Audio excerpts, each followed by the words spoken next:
So we talked about some of the big medications, right? A lot of the Allegra, the Zyrtec, the Benadryl, a lot of the H21 blockers, right? Here's the rub here, and this is where it gets really, really, really, really confusing, is that we talked about how histamine is actually needed to make hydrochloric acid. So guess what happens with these histamine medications? They also reduce acid levels. And guess what happens when you reduce your acid levels? Now your digestion goes down south. What happens when your digestion goes down south?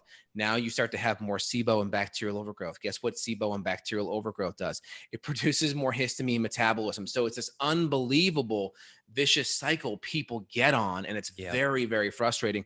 Not to mention that, okay, there's the other class of medications that help with histamine. Guess what? They're corticosteroid based. You see it with Singulair, right? Or a lot of these steroid based medications. Well, maybe our adrenals are so weak, we don't have enough of our natural cortisol, corticosteroids. So we have to fix the adrenals with it as well, because the adrenals help make that corticosteroid called cortisol, which helps with our natural inflammation.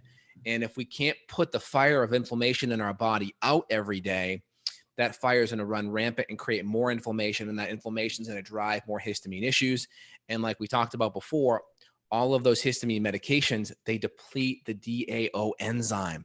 So then the histamine that's made, it hangs out way, way longer. So it's not just about making histamine.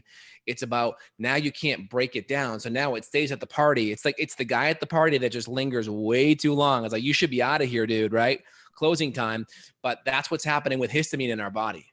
Oh man. Well, it's not to say that we're saying, hey, don't do those drugs, but man, it would be a lot better if before you get to the point where you get put on a daily Zyrtec or a daily Allegra or something like that, or a Zantac or a Pepsid, it'd be so much better if we could just stop those people and just say, hang on, hang in there. I know you're symptomatic. I know you need relief. Hang on. Let's try some of these herbal antihistamines. Let's give you some extra vitamin C, maybe some extra DAO. Let's get you on maybe some leaky gut support. Let's get you on low histamine diet for now. Let's run a stool test. Let's run organic acids, figure out what's going on. Let's test your environment. Hang tight.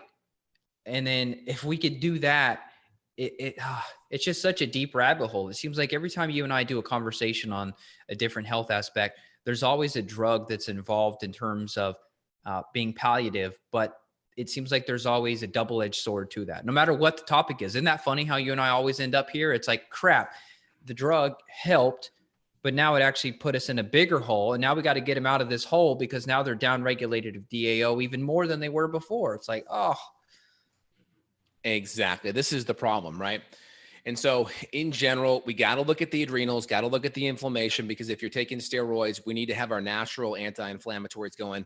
We have to be very careful of the medication. If we're using the medication, fine, use it sparingly, but just know it's going to create more dependency in the long run.